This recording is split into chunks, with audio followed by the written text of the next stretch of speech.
जागतिक महिला दिन म्हणून त्याच्या तयारीस समाज लागला, मात्र या दिनाच्या पूर्वसंध्येस एक लज्जास्पद बाब पुढे आली आहे। या दिवशी सायंकाळी प्राध्यापक दिवाकर गमे या 78 वर्षीय नेत्यास अटक झाली आहे। एका 21 वर्षीय तरुणीस नोकरीचे आमिष दाखवीत तिच्याकडे शरीर सुखाची मागणी करीत असल्याचा आरोप करण्यात आला। या प्रकरणी पुलगाव पोलिसांनी गमेवर पॉक्सो व अन्य कलमाखाली गुन्हे दाखल केले, तसेच 7 मार्चला सायंकाळी अटक करण्यात आली। प्राप्त माहितीनुसार पीडित तरुणी 2022 पासून गमेच्या संपर्कात आली। ती केवळ त्यावेळी 21 वर्षाची होती। आरोपीने तिला नोकरीचे आमिष देत शरीर सुखाची मागणी केली।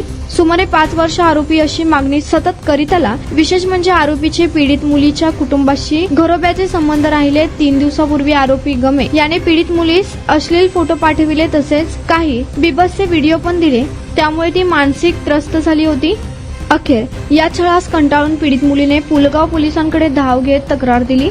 तक्रारीचे गांभीर्य लक्षात घेत पुलगाव पोलिसांनी 7 मार्चला सायंकाळी आरोपी दिवाकर गमे यास अटक केली। पोलिसांनी त्याचा मोबाईल संच पण जप्त केला आहे। या माध्यमातून अनेक पुरावे समोर येण्याची शक्यता व्यक्त करण्यात येत आहे। 7 मार्चला सायंकाळी अटक केल्यानंतर न्यायालयात नेण्यात आले। न्यायालयाने आरोपी गमे यास 15 दिवसाची न्यायालयीन कोठडी सुनावली आहे। या प्रकरणाचा पुढील तपास पुलगाव उपविभागीय पोलीस अधिकारी डॉक्टर वंदना कारखेले या करणार आहेत।